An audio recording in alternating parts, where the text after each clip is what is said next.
You see me? See you. I can hear. Oh my girl. Sure, I just saw Alison Hammond's name go up there on the. If you're here, we are honoured. We all love Alison. What a lovely gang. Look, brilliant. Zoe, thanks for doing this. I know you've been up since silly o'clock because you have to wake us all up in the morning. So thank you. I'm really, really grateful. No, I'm really happy to do this. I'm so happy to have a chat with you. What do you have to do? Do you wait for more people to join, or do you just start? Do we just start chatting? Oh my God, what a pair. I think, do you know what? I wonder if we'll just have a chat and then people can sort of float in and out. But Love. yeah, Well, yeah, we've got half an hour or so, I think. Right, let's go. let's talk about Stacey Dooley. Are you really okay? Your book, Understanding Britain's Mental Health Emergency. Darling, what made you want to write this book, and why was now the time that you wanted to do it? Okay, well, you know what it's like? We were sort of back and forth in terms of what we wanted the second book to really focus on and be about. And for various different reasons, we were thinking about whether or not we wanted to explore mental health a bit further.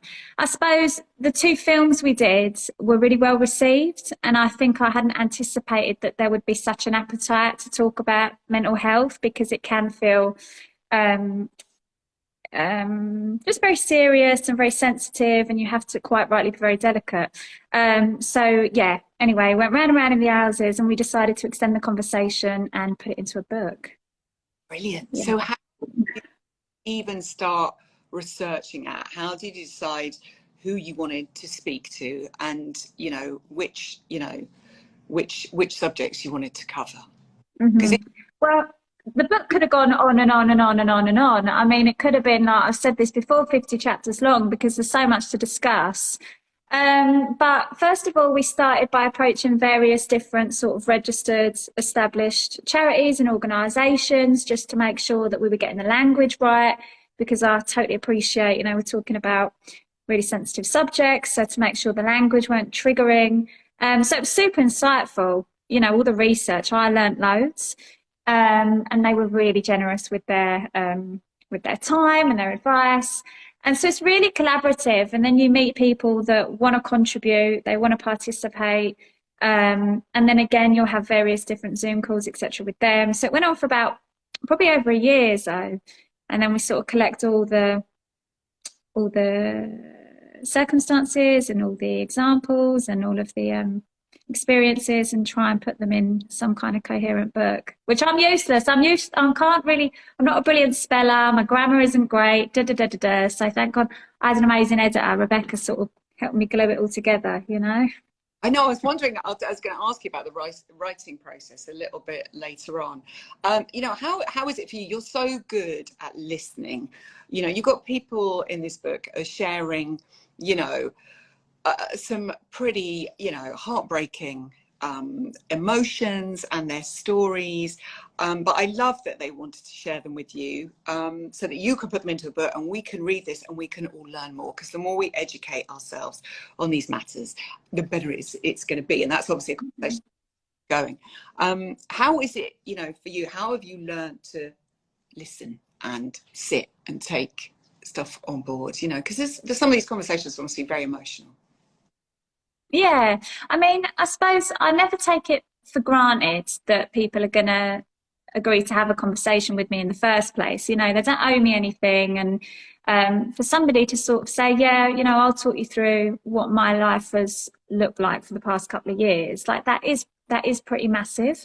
And I always want them to feel comfy. I totally appreciate that lots of people will only ever speak to somebody who's perhaps works in the media or who's sort of public facing once in their life. So I want it to be a pleasant sort of experience. And there is a duty of care.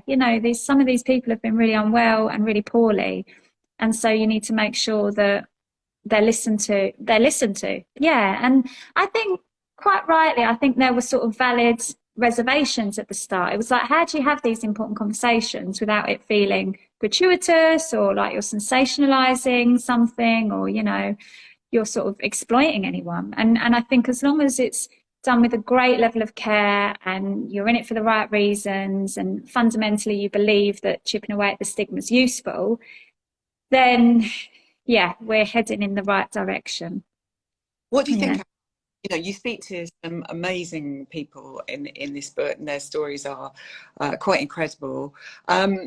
What, you know, are there any particular people in here whose stories have stayed with you for any particular reason, sort of, you know, writing the book? Yeah, yeah, there's one lad that I've got such a soft spot for that I often reference, a guy called Kyle. And I don't know, I met him, we did two films, and I met him in the first film, and he reminded me of boys like lads I went about with at school. He was very, very relatable, and just such a sweetheart. And we just sort of ended up spending quite a lot of time together. And he was just so desperately sad. And so it just broke my heart because I just thought, you know, as an outsider looking in, I can see you've got all these brilliant traits and, you know, you could go off and have a really fulfilled life, but he's unwell. And that's the thing, you know, you can't just try and shake people or just sort of say quite, you know, in a flippant way, oh, come on, you know, you've got a lot to be grateful for. Did they know this? Um, so I really loved Kyle. And actually I spoke with him a couple of weeks ago and I think there was talk of him perhaps starting work, which is really ace. And then I learnt loads. There's a chapter where we look at postpartum psychosis. And obviously, I never had a kid, so absolutely can't imagine what that must be like. But again, she was such a darling. She was she's from up north, and she was a midwife herself. So perhaps you could wrongly assume that she would be exempt from struggling with, you know, something like postpartum psychosis. But she was really descriptive, and that was really helpful because you really you imagine what it must have been like for her when she was unwell. But actually, also she's sort of in a much better place now, so it gives you reason to be hopeful. Because I didn't want it to feel like sort of too earnest or like, oh God, this is so bleak. Because we do know recovery is possible. I know it ain't linear, but it is possible. So yeah, I never kind of set out to write this a sort of serious book, and then I end up doing a semi-serious book. But there is light in it as well. That is a message in there. Hope, so Yeah, important, because there is hope, and everybody needs hope, and it's lovely to hear that Kyle is, you know, thinking yeah. about job situation. That's wonderful to hear. Tell me about the writing process, because obviously you've done a year's worth of interviewing people and listening and speaking to, you know, people who work with them and people, you know, the experts looking after them, and you've got to take all that information and then put it into this book. I know. How, Oh, so how I'm not do, a great writer. do you take yourself to a cabin in the woods?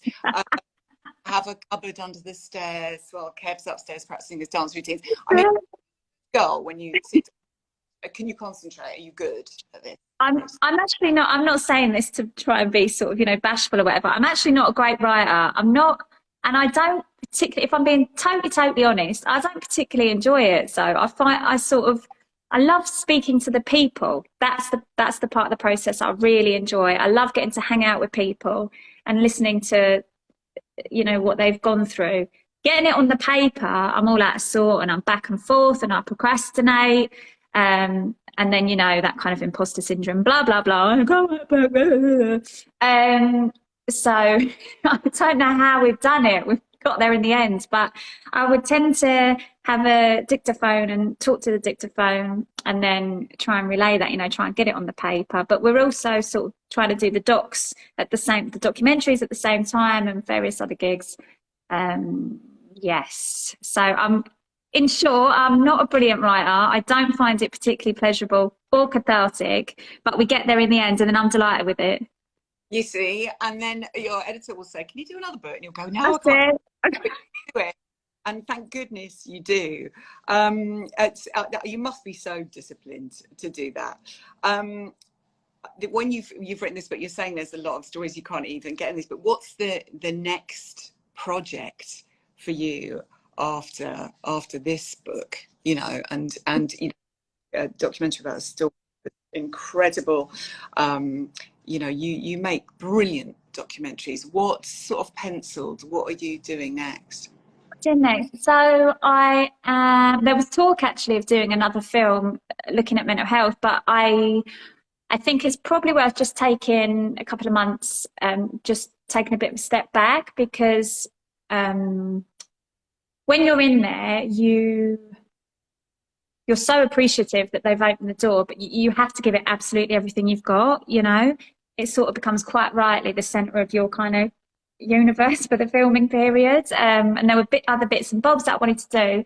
So, I've got a really like totally different in tone. I've got a totally exciting food show that I'm doing with Big Zoo. Do you know Big Zoo? Big Sue, who's Big Sue? He's a total sweetheart. I'll send you his Insta. I've fallen madly in love with this Big Zoo. But him and a chef from LA called Chef KK, who's like a chef to the stars. It's quite formulaic. Like it's a really interesting premise. We have these really cool young chefs, and then each week somebody leaves.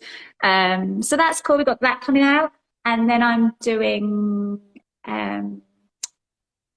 a film with Mina Smallman, so the mother of Bieber and Nicole, the two women that were murdered in Friant Park, and then Met officers took selfies with the ladies' bodies. She is the most remarkable, most dignified, most forgiving, most bloody impressive woman I've ever met.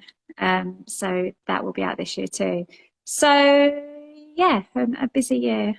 I quite like though just hearing that, you know, when you're doing a project like this, obviously it's all encompassing, and it must take a lot, you know, out of the team putting that together, and like you say, a lot of duty of care.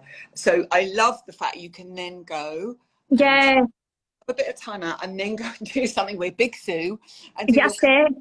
a project like that. But then you're coming back and going to make that other incredible documentary. It's kind of you know, you have spoken about sort of having anxiety when you were younger. Yeah. How was that experience for you? It's funny, isn't it? Because I was really anxious as a kid. I was an anxious kid, which I wonder if some people find that tricky to believe. But I wonder sort of on surface that I probably presented as being sort of a real extrovert and da, da, da, you know, everything's sort of fine. But I was quite panicky and quite anxious for a couple of years, actually. And it used to frighten me because I didn't really know what was going on. But actually, it's strange because now as an adult, you could argue that my life is much more stressful and much more chaotic. But for whatever reason, I feel much less anxious and I feel much healthier. And I think it's important to be really honest about that because no one's you know, it really could, anybody could be affected by poor mental health. And it's about just saying, do you know, well, there was a time when I felt really unwell and actually this worked for me or that worked for me. You know, some people find CBT really beneficial. Some people find, you know, medication really useful. I think the more we talk about things that we don't normally talk about, that can only be a positive, I reckon. Absolutely. And menopause, I have discussed it with people, and that brings huge anxiety. A lot of women with going through the menopause, you know, suffer with depression. And I love the fact that more women of a certain age are starting to talk, so that we can all just spread that conversation. Just like, well, what have you found that's helped with you? Da, da, da. Whoever, you know, when you're doing these documentaries, do you go talk to someone? Do you sometimes, you know, need to offload a little bit? Do you know, so most of the heavier documentaries have been for the BBC, and this ain't me sort of paying lip service. They've always been really brilliant, actually, at saying, Stacey, if you feel like you need to have a chat with someone, like this is the number, we don't even have to know, like, you know, you can sort of do it in a private space. I've never had a therapist and I've never had counselling myself, but there is no part of me that would feel any type of way about sort of asking for it if I felt it was necessary.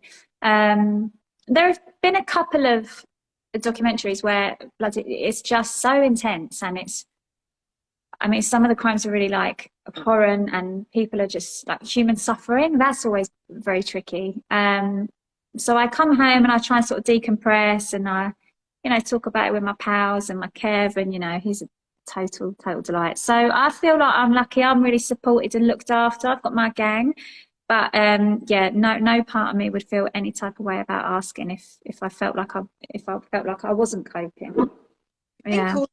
yeah, I mean, this is the wonder of the, the documentaries you make, and I really hope you continue to shine a light on some very difficult subjects, because the more we watch, the more we read about things like this, the more that we will learn. Because especially with situations like mental health, this it's so complex, and you hear depression, or you're talking about domestic violence, or people postpartum, issues and psychosis.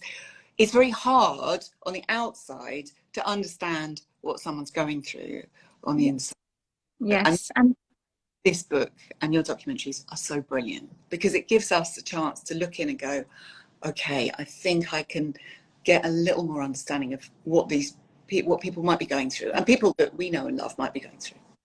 And that's it. So, and I feel, I didn't want the book to feel like a finger waggy or, you should do this, you shouldn't do that. You're completely, completely right. We've no idea. We're all just sort of trying to get through it, aren't we? And we're all sort of trying to be sort of semi-decent people. Ultimately, that's what we're trying to sort of do. And life's tricky.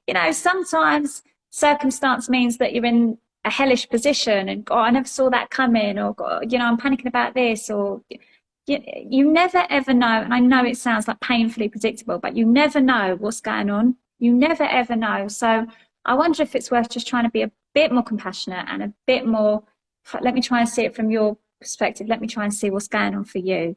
And God, we'll never get it right. I'll make thousands of mistakes, but I think as long as the intent is pure, then people will open up, and hopefully, yeah, you can sort of have that chat. Yeah, very much so, especially after, the last couple of years. Yeah. There's a lot of people have really struggled and are struggling at the moment. So good on you. So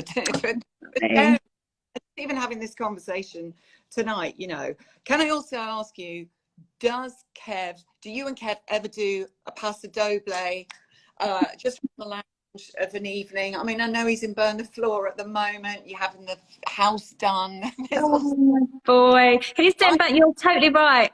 Of you two doing a paso doble sometimes, just for fun. We did that, and I was saying this earlier. Actually, what was I doing today? Oh, I was doing press today for the book, and I was on Loose Women earlier, and I was saying to the ladies, I really think it's massively important to I think escapism and joy and behaving like a total plonker is massively important. You know what I mean? And it's funny, when Kev and I got together, I remember Kev would sometimes say, just every now and then, and he would say, oh, Stacey makes these documentaries and da da da da da, and I put on a sort of Latin shirt and I sort of shake my ass and da da.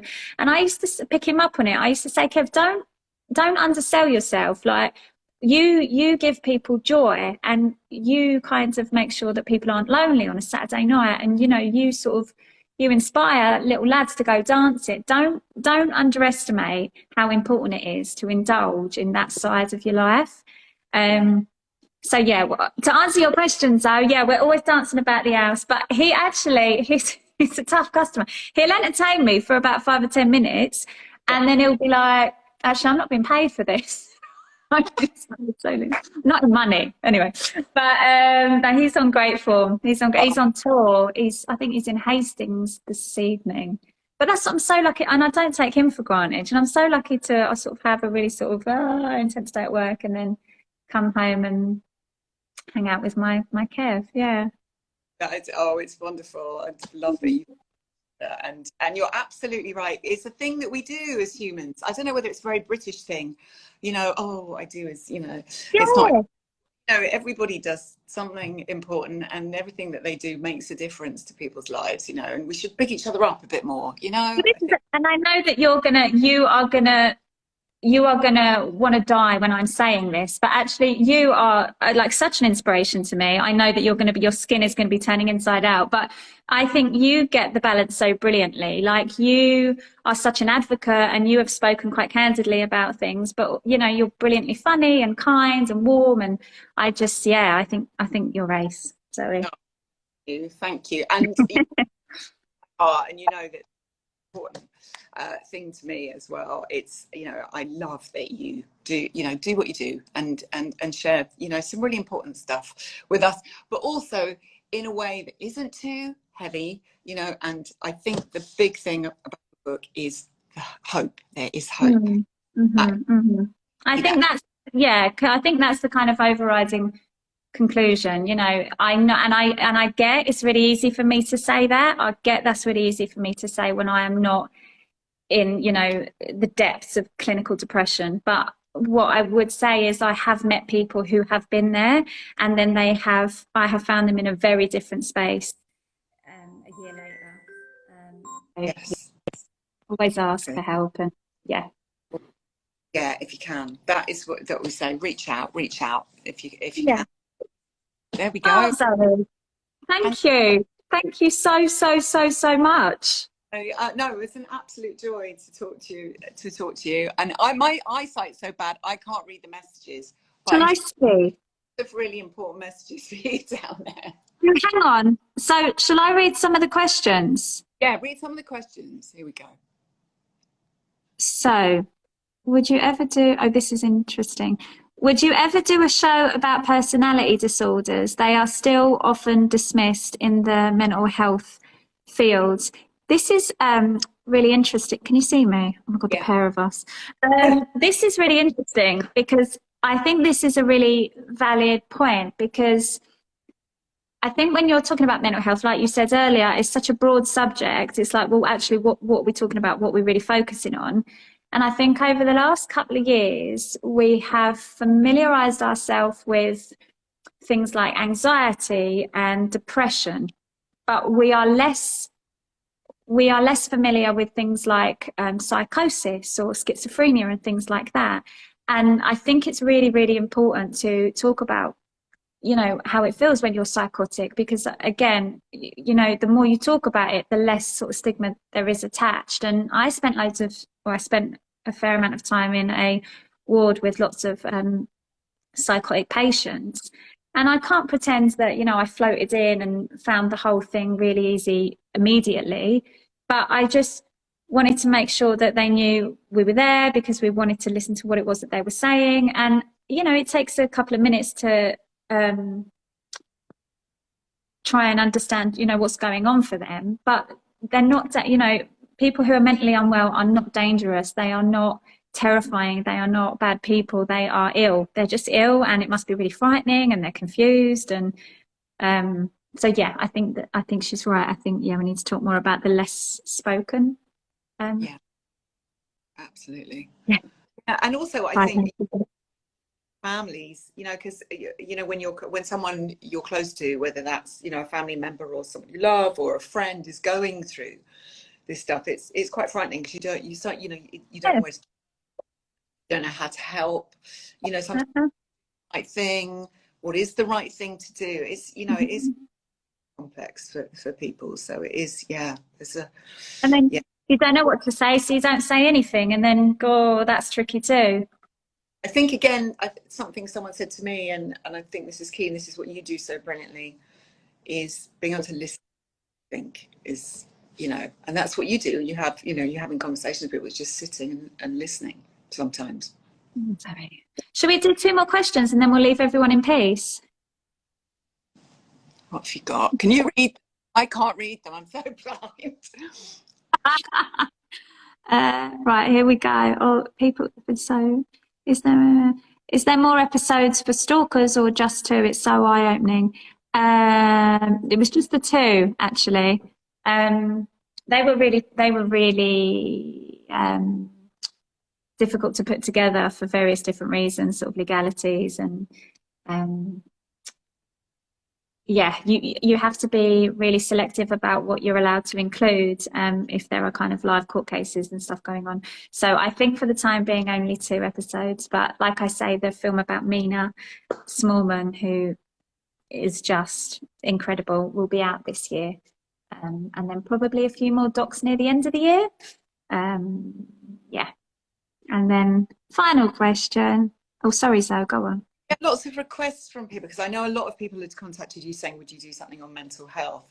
You know, it's Do people contact you a lot and say, would you consider doing this subject, or yeah? Yeah, and it's always really useful because I mean, ultimately, you want people to watch the films that you make, innit? So it's always useful to be like, oh, what do you know, what do you what do you want to watch? And that you're totally right. Like I'd had so many messages prior to the films in Springfield, the mental health hospital, saying, "Oh, would you ever look at mental health? Would you ever look at mental health?" And I was always apprehensive because of the points I made earlier. But I did a book tour a couple of years ago in the Barbican. And it was, you know, there would have been, I don't know, 1,900, 2,000 people in the room. And there was a young girl put her hand up at the end. There was like a Q&A situation. And a young lady put her hand up at the end and said, oh, so, you know, she said, oh, I just wanted to thank you for making the film about mental health. I was actually an inpatient. I was a patient at Springfield and desperately unwell. Things felt really, really, really difficult. And now I'm in a much better place. And the whole of the Barbican just started cheering, just started like clapping. I know, just started like clapping this woman. And I just thought, God, that is so kind of, that requires such courage, innit, to put your hand up in front of a load of strangers and be like, oh, thank you for, you know, that was me. Yeah. Well, and really helpful for anyone who is struggling to then hear Yeah, something. I was there, that was me, and I'm doing all right at the moment. And it exactly.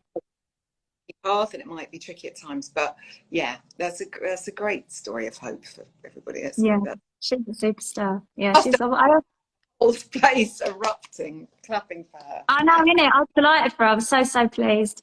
Cool. All right. I think that's us. Let me see. I'll just check. Um, would you, someone's put, would you ever do a show with Louis Theroux? I can't tell you how many times I'm asked this. Poor Louis.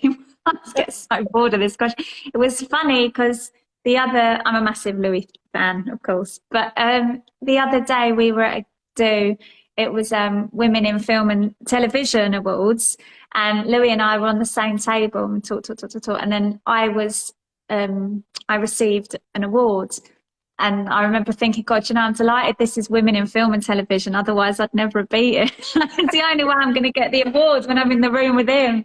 But I'm a huge fan. But I don't know how that would work. Never know. Between the two of you, that must be amazing, comparing notes and how you both work, and you know the stuff you've learned, you know, It's brilliant. great. Makers, great. Oh, Zoe. Well, listen, I know you're silly busy. So thank you. I really, really, really appreciate it. Yeah, thank you for coming on and having a chat. Back tomorrow. Thanks for my copy. Oh, you're so, so welcome. So, and don't feel pressured, like dip in and out, because it's probably a bit of a slog at times. But yeah, really be interested to know what you think. All right, okay. Thank you very much. Cool. Pleasure. Thank you, Zoe. Have a lovely evening. And thanks everyone for watching. Brilliant. See you, Zoe. Bye, everyone. Well done. Bye. Right, here we go. I never know how to leave. Bye.